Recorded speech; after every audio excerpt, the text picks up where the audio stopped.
Ladies and gentlemen, welcome back to the History of Rock podcast. His name is Brandon. He's the DJ. His name is Shim. He's the rock star. Class is in session. And this class, we technically have to go back one because, actually two, because we had the Taylor Hawkins dedication episode. But we also didn't do the Soundgarden 3 songs that are going to make it on the playlist. So if you want to find this playlist, just head over to Spotify. You can find me at The Real Brandalorian. And there's one there that's called The History of Rock Grunge.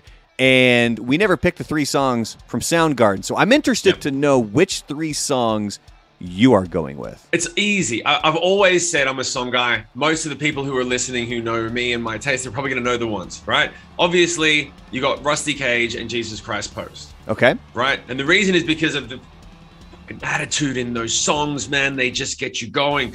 But Outshined was the first song that I remember hearing after Spoon Man. Spoon Man was the first song that I heard, and then I went back and I found Outshined, and Outshined is just a great fucking jam. So those are my 3. Okay, so Rusty Cage is a given, because I even mentioned in those episodes, this album has one of my favorite Soundgarden songs. It's Rusty Cage. That's the one that 100%. When I finally got to see them live, like 7-8 years ago, I was like, if they don't play Rusty Cage, like I'm gonna throw something. So wait, that's Jesus Christ Pose. Okay, so let's get to keep going. And I just realized one thing that I want to go back to when you're done. I'm perfectly good with Outshined and Jesus Christ Pose, but there's a song that I really want on this playlist. So I'm wondering if you're willing to give up one of those 2 for Searching with My Good Eye Closed.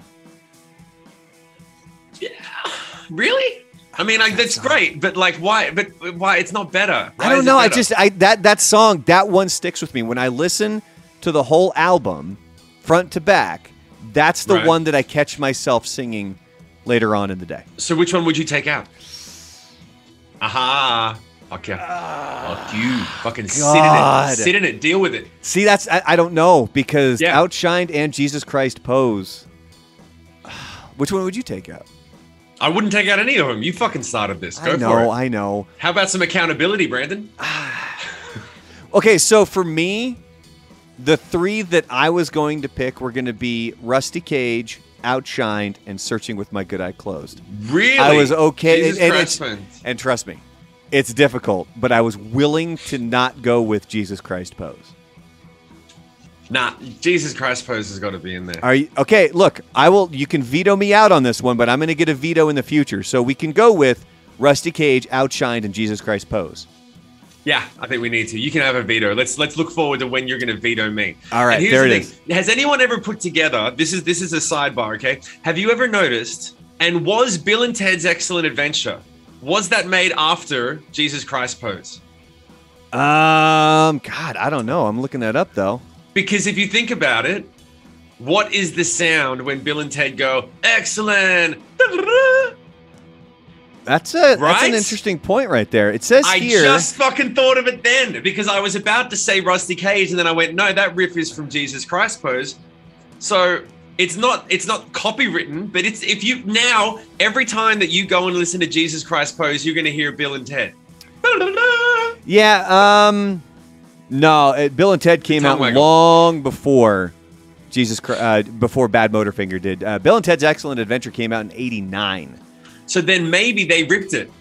Someone ripped someone. So Soundgarden ripped off Bill and Ted's Excellent Adventure. I'm saying it now. It's on the record. All right. So those are the 3 songs that we're putting into the playlist. Again, you can find it over on Spotify because we didn't do it originally with Soundgarden. We're going to go Rusty Cage, Outshined, and Jesus Christ Pose. Now, of course, here we go. We're moving on to today's album, and if you look right above me here, especially if you're watching on Spotify or on YouTube, if you're listening on Apple or Google, make your way over to Spotify and YouTube. You can see our pretty faces over there. Yeah, but we're talking about Nirvana's Nevermind today, and in a previous episode, we had discussed which albums spent the most time on the Billboard 200. I quizzed you.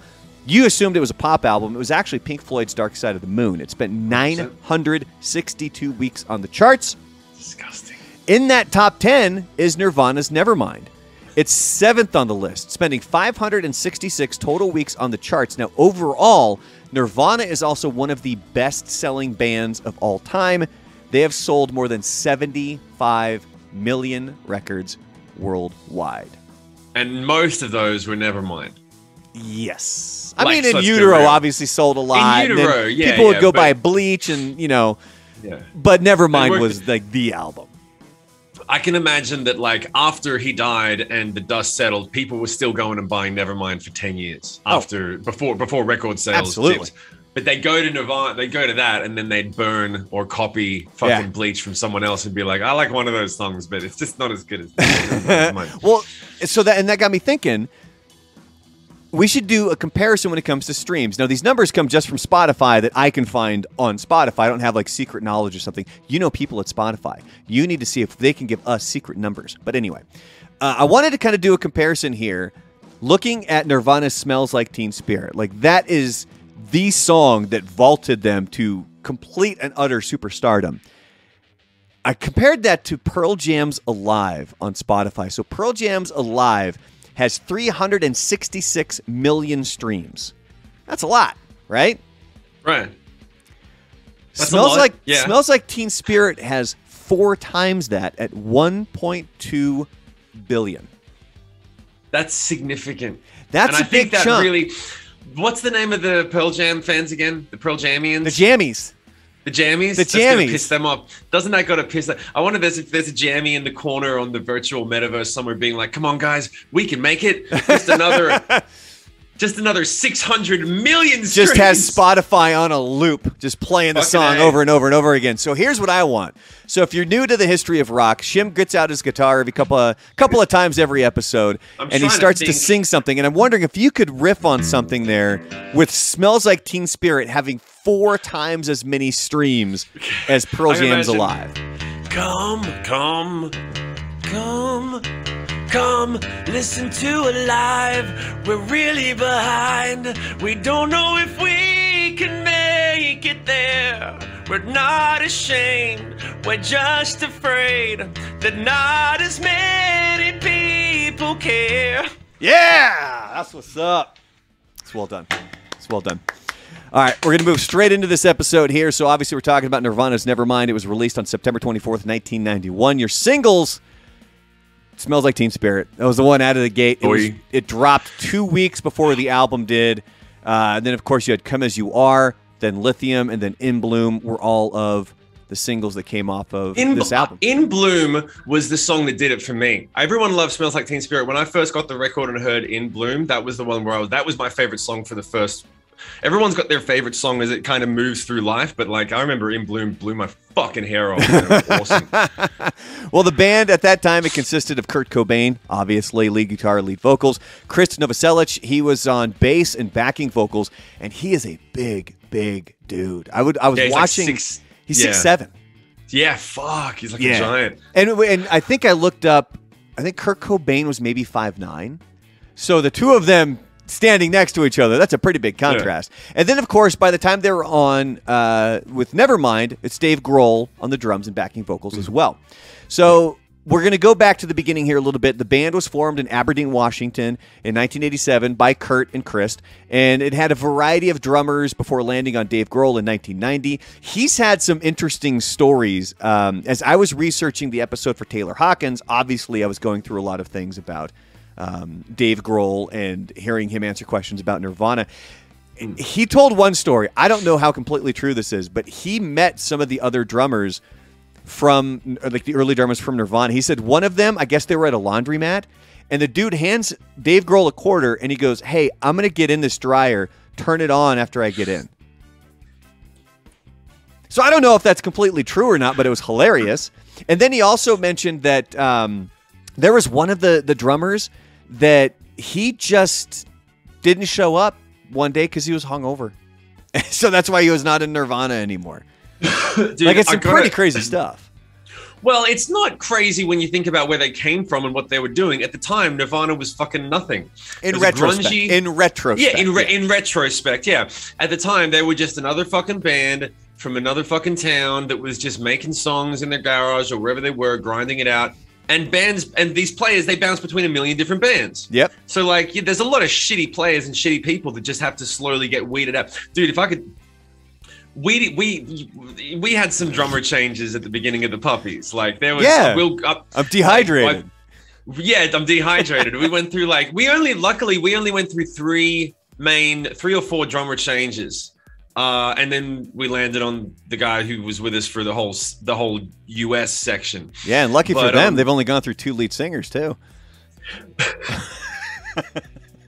So moving back to where we're going back to Nevermind.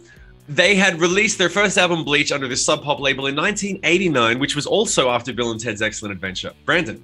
Yeah, and Sub Pop, for anybody who's been listening to the history of rock, that was like the label in Seattle, and that's the one that's going to kind of have an underlying theme here. But we're going to get to more of that with Nirvana coming up, either this episode or the next episode. And Kurt and Chris, they actually met while attending Aberdeen High School, and they became friends because they would frequently attend the practice of the Melvins. Now, did you mention that the Melvins made it to Australia or not?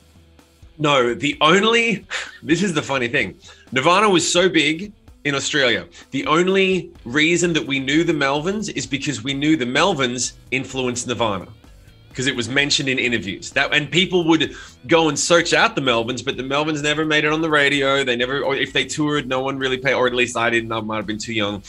But no, it was always, it was this weird little thing of like, hey man, you like Nirvana? Yeah, cool. Soundgarden? Okay, cool. You're kind of hardcore. Okay, Pearl Jam? Well, okay, but like Green Day? Oh, get lost. Melvins? Okay, you're real. You're like a real fucking fan. You really love music. Like, it was this badge of honor that if you really knew the Melvin songs and you listened to the records and you could hang, then you were fucking cool, man. But if you just like Smells Like Teen Spirit, you're a fucking poser. Aussies are fucked. We're fucked. Well, I don't think that was even me growing up in the Northwest, I think there was at least some of that as well. I mean, you'd have the people who knew Nirvana because of Smells Like Teen Spirit, but you always knew the true hardcore fans were the people who knew who the Melvins were. Yeah. Like there was, I had one friend in high school, he was kind of the music guy at that time. And there was somebody who was listening to something on the radio, and they were like, who is this? And he immediately was like, oh, that's Smashing Pumpkins. Everybody was all oohed and awed, like, oh, how did he know that? Now looking back on it, I'm like, it's pretty goddamn obvious because you could tell Billy Corgan's voice from everybody else. But in that moment, when you're 15, 16 years old. Yeah, I love what he stands for and his musical contribution to history, but every time he starts singing a song, I just hear Kermit. Yeah, it ain't easy being green. I just hear it. Dude, I mean, he's a genius, but that turned me off Smashing Pumpkins for the longest time. And we'll get to that when we get to the thing. I was going to say, we'll do Melancholy and the Infinite Sadness, and we'll do some Smashing Pumpkins, but we might need to do a whole episode on his influence in the music industry, because a lot of people are like, oh yeah, he's the lead singer of Smashing Pumpkins, and he's had a couple of other projects. No, he was very heavily involved with a lot of things. He was very influential. No. He's a genius. He's a straight up genius. It's the haircut. It's the haircut. It's the haircut, dude. Yeah. Although if you go back far enough, there's videos of him with hair. So. But yeah. Well, I mean, that was Melancholy and the Infinite Sadness, basically. I think so. He had hair. We'll have to track his. Ooh, we could track my hair too. Yeah. That's why people are listening right now. That's what they pay for. Hairstyles. Or don't pay for. Yeah. During the initial months of the band, they had a bunch of different names. I love this, including Skid Row. Yeah. Skid Row wasn't a thing yet. I think they already were. But I don't. And these might not even have been true. That might have just been ideas they'd floated out there. Right. Skid Row. Pen Cap Chew. Which I know exactly what I know. It's exactly. He's there. He's writing lyrics. He's coming up with ideas for band names, and he's chewing his pen, and he goes pen cap chew. And people would have thought it was some Japanese dish. And Ted, Ed, Fred. I mean, it's not. I wish I had the list of names. I used to carry it around in my back pocket when the band started. I had a piece of paper that was all crumpled, and I would write down any idea for names, and there were some fucking horrible names. They settled on Nirvana. Cobain explained, I wanted a name that was kind of beautiful or nice and pretty instead of mean, raunchy punk name like the Angry Samoans. And I really think that lends a lot to the sentiment and the reason why Kurt was as, Everyone who knew him said he was like a little fucking puppy dog. And then the songs, you may not realize this, but every Nirvana song can be broken down to a ballad because the songs are that well structured and simple. And to come from that type of place, he wasn't really a deeply angry guy. He might have been angsty because it was very angsty to be grunge. Oh, that word. Angst. You hear that word when doing the research for this, you hear that word all the time. Even if it's an interview back then, it's all teen angst. We're all angsty, and it's like, oh man, like that's a word that has it's burned a hole in my brain, and yeah. So anyway, no, you're up. Oh, I thought you were going to make another comment on it. No, you're done. That's it. That's it. I'm finished. Shim's done. He's checked out. Everybody. How about you do your fucking job, Brandon? All right. So anyway, in an interview at the Reading Festival in 1991. The interviewer asks the band about the name, and they kind of blow it off. And I've watched a lot of interviews with these guys, and Chris was generally the face of a lot of the interviews. I mean, they would try to target things towards Kurt. Even Dave Grohl would just barely pop in, but they were dicks. They were just that tough interview. They didn't want to answer. You could tell they did not give a fuck. They didn't want to be there. They would give these just asshole answers. And when you think about Dave Grohl now as being like the nicest guy in rock, go watch some of these older interviews where you almost have to give props to the person doing the interview because they're being put through the ringer by Nirvana. And that's what happened when this guy brings up, when he brings, because it might have been that quote, but there was a bio that obviously gets sent out about the band. Yeah. And Kurt mentions to the guy, look, he goes, I was really hungover, and I don't remember what I said. So you're asking me about something that I probably don't even remember. But as the interview kind of went on, Kurt finally, they're talking about the title Nirvana, and he says, it'll be a household word in no time. And it was. Like, everybody knows Nirvana now. So backtracking where we've talked about horrible band names, and we talk about how, like, Smashing Pumpkins or Foo Fighters or whatever the case may be, Nirvana's a pretty goddamn good band name. I was thinking the same thing this morning. I was going over your show notes, and I'm like, dude, I remember if I had come... Here's the thing. When I remember coming up with the idea for the band name Motley Crue before I knew, when I was like 14, right? And I would just think of band names and think of song ideas. And I remember I heard the term, like, oh, they're a Motley Crue. It was like a colloquial phrase. And I'm like, boom, oh, I found my band name. I looked it up. Shit. But it's spelled differently. Happened. Yeah. And I found so many, and Nirvana was another one. Like, it didn't come, but I remember thinking, if I had God, I wish I had come up with the idea for the band name Nirvana. It is perfect. And it can apply. You could literally have had, like, if Destiny's Child had been named Nirvana, it would have fit so well. Yeah. Right? Like, you could have named the Beatles Nirvana, and it would have worked as well. It could have worked on any band, and we're so lucky that it was this band, because otherwise Nirvana gave credibility to grunge because of the songs. The songs were that fucking good. Whereas with Soundgarden, not every song was a great song. They were just a fucking great band with a great sound and a vibe. But you could write off grunge if it was just them. And you could write off Pearl Jam because you're like, oh, well, he sings well, but he kind of, and I was before anyone else sang like that. So it was like, I can't understand you. Go back to your... Heaven's flow. Go back to Seattle. And so... But no, Nirvana go back to was... San Diego for Vetter. But for Nirvana was perfect because you couldn't necessarily understand everything, but you could not fucking get the songs out of your head. Yeah. You couldn't do it.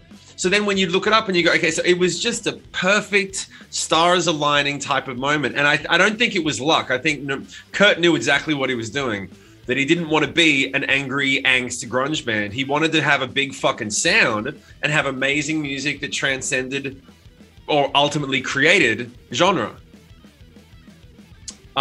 Is it me? You're on there, buddy. Yeah. So there we go. From Bleach to Nevermind, Cobain said that the band's music was changing. The early songs were really angry, but as time goes on, it gets poppier and poppier as I get happier and happier. The songs are now about conflicts and relationships, emotional things, and other emotional things with other human beings.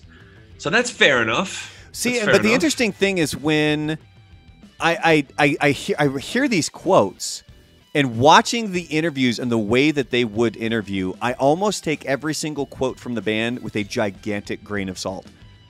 Because it's like, they didn't give a fuck. Yeah, were they like, is this a legitimate answer or is this one of their bullshit answers? You know what I mean? I can speak to that. If he was talking about his music, I guarantee you, if you get asked about your songs, you answer honestly pretty much all the time. The reason, I mean, I'm going to make assumptions, but like I've been there, not there, but I get it. There comes a point where you resent your success when people don't pay attention to what got you there. So if you're Nirvana and you're the biggest fucking band in the world, and people are like, "Hey, grunge in Seattle, and what type of flannel are you wearing today?" And they're like, "Dude, fuck you, just fuck yourself." I'm running out of flannels, by the way. I'm gonna have to go. It's getting close. Like you'll see this one in this weekend next week because we record these all at once. So that's hashtag champagne problems right there. I'm running out of flannel. Yeah. Some kids are running out of food. There's your song. There's your song. I'm running out of flannel. I'm running out of flannel. Come on, riff one. Let's do this. Fucking. What was the thing here before? Oh yeah.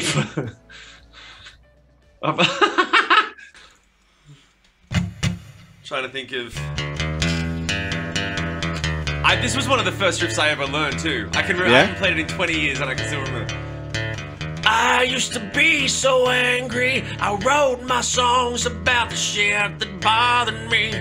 But now the only thing that upsets me lately is my flannel. I'm lacking flannel, lacking flannel, lacking flannel. See, they're not all going to be winners. I'm lacking flannel. I'm lacking flannel, that's not the melody. It's not even the riff anymore because I made up the chords and I fucked it up. Next. You did just fine. You did just fine. All right, in September of 1990. So here's where the stories kind of start to get mixed up a little bit because I'm hearing and reading different versions of the stories basing on whatever basting like a turkey. We're basting it, Mike. Slap it around a bit. Kind of wherever you're getting it from, but one version here is in September 1990. The band was looking for a drummer when Buzz Osborne, he's the lead singer and guitarist for the Melvins, introduced them to Grohl. Novoselic said of Grohl, "We knew in 2 minutes that he was the right drummer." That's exactly how it works. You can tell immediately. The funny thing is, you can usually tell when someone's right, but you can always tell when someone's wrong. It's no different than when you start dating someone. You go out on a date with someone within the first 5 minutes and they start picking their teeth or eating their food one at a time and you're like, yeah, she ain't the one. Like, quick side note here. Mike, does your wife do this with you where she'll bring up to me and she'll say, ooh, like we'll just be fucking around while we're eating dinner or something and she'll, do something. She's like, or she'll laugh really goofy or this really like shrill laugh and she'll be like, what would you do if I did that on our first date? Would you want a second date? Like she's testing me to see if I was this obnoxious on our first date, or if I did this, or if I was picking my teeth, or I'm blowing my nose into my napkin on our first date, would you have gone for the second date? Does your wife do that, or is this does that happen regularly to you? Does that happen regularly? Regularly enough. I'm bringing it up on the podcast. Yeah. Yeah. No, that doesn't happen to me. I don't suffer from that affliction. Well, you should throw that at your wife then. Ask her that. Next time you guys are eating, like talk with your I don't want to live in that world. I like the world I live in. I don't want to live in that world. It's so much fun, give my wife ideas of like, hey, when you do something that sucks, why don't you stop everything and ask me if I'd put up with it for the rest of my life? Go for it. Do it. Do it. Grohl, going back to Grohl, said his first experience meeting the band, I remember being in the same room with them and thinking, what? That's Nirvana? Are you kidding? Because on their record cover, they looked like psycho lumberjacks. I was like, what? That little dude and that big motherfucker? You're kidding me. I mean, going by height, man. I mean, Chris Novoselic is a big dude, man. Dude, so, I can't imagine I've never auditioned for another band. I've never needed to. But I can't imagine how stressful it must be to walk into the room to a pre-existing band and just go like, yeah, hey, and then start playing. And within the first minute whether they like you or not. But you have to play 3 songs. You give the person 3 songs that have got different styles to see if they can hang. And like, it's got to be fucking brutal to sit there and do it. I can't imagine that. That's anyway, like, did you ever hear the story? And I'll have to fact check this about Les Claypool for acting like a fool? No. When he and all other auditioned bands with the demos that were cool. when he auditioned for Metallica? Wait, Les Claypool is from Primus. Primus. Yeah. Yeah, what happened? My name is Mud. One of them is Big Brown Beaver. They apparently told him you're too good. like we think you're great, but you're too good. Which kind of makes sense because when you hear he would about outshine the band. But yeah, and when they brought in Jason Newsted, that it got to the point where they turned down the bass on their recordings so that he wasn't featured as much. So I mean, it would kind of make sense a little bit. You think? But they did that to him because he was good as well, or because they just wanted to fucking crush him? Maybe a little bit of both. I mean, it's not really a very holistic approach to creating art, to look at someone who brings amazing talent to the situation and say, you're too good, you're out. That speaks volumes. Well, that was kind of what they did. Volumes. That's the story I've heard. We're going to have to go do some more research on this. We're going to have to figure that out. I mean, we've never heard a story about Metallica being assholes. It's never come up. Yeah. So I don't think it's true, Brandon. Okay. I don't think it could possibly be true that Lars Ulrich from Metallica said something that wasn't nice. Jesus Christ. All right, who's up next here? Is it me? Oh, it's me. The thing that I love is Lars could be on the podcast right now and he'd be like, yeah, fuck you too. I'd love to hang out with He wouldn't give a fuck. Like, great. I'm worried about offending Metallica. Where I lost my place. Oh, here we go. So another version of the story about how Grohl got with the band is that Kurt and Chris, they had seen Grohl's band. It was called Scream at the time. They saw him perform. The band disbanded. And then Grohl contacted Chris, traveled to Seattle, and then was invited to join the band. So somewhere in these two stories, I'm assuming the truth lies. So wait, is he saying that he reached out to Nirvana instead of Nirvana reaching out to him? And see, that's where I'm not 100% sure on this one. I haven't been able to kind of narrow down the exact time frame of how everything went down with Dave Grohl joining the band. But right. I love it when you hear these stories about how these integral moments in rock history, they happen like they're nothing. Like I remember the way, when we get to AC/DC, the way that Brian was asked to join AC/DC, the way that he joined the band was very kind of nonchalant and committal as well. He basically just waited at a pub across the street until they were ready. And then they were like, yeah. And he was like, well, I've got to get a bus or a train home or something. And he was like, well, I'll just roll the dice, and I guess I'll just sleep on the curb if they don't want me in the band. He wasn't getting any of those royalties from that vacuum cleaner commercial that he did. Yeah. Did you ever heard that one? I've heard of it, but I think it's gonna. I'm really looking forward to AC/DC because they came from Australia. I grew up in some of the places and visited some of the places that they started the band in, so I'm really looking forward to that one. But anyway, we're not getting off track. Going back to Nirvana, they started recording for the album with producer Butch Vig at his Smart Studios in Madison, Wisconsin. They recorded some of the tracks while they were there, but had to put a halt to the recording when Kurt strained his voice. Shock horror, Kurt strained his voice the way he sings. The songs they recorded were Imodium, which would become Breed, Dive, which later was the B-side to Sliver, In Bloom, Pay to Play, later named Stay Away, Sappy, Lithium, Here She Comes Now, which was released on the Velvet Underground tribute album, Heaven and Hell Volume 1, and Polly, which I love Polly. Polly, I remember hearing Polly thinking it was like, this is a joke, right? They slipped that on by accident. I remember thinking why is that song on the record? And now it's like this dark horse song on the fucking album. Polly wants a cracker. Well, it eventually got to the point. And this is, as we're getting up to the 30th minute here, this is going to be the perfect place where we can take a break and go to the next episode. But I'll read this one here, where the band, they kind of became disenchanted with Sub Pop, where the album Bleach sold pretty well, but Sub Pop didn't promote it as much as some of their other artists and some of their other albums. And I think that kind of started to get on Kurt's nerves a little bit. So they became disenchanted with Sub Pop, so they started to look for a major label deal. Now, under the advice of Sonic Youth's Kim Gordon, they signed with DGC Records in 1990. And actually, during their induction into the Rock and Roll Hall of Fame, Novoselic thanked Silver during his speech for, quote, introducing them to the music industry properly.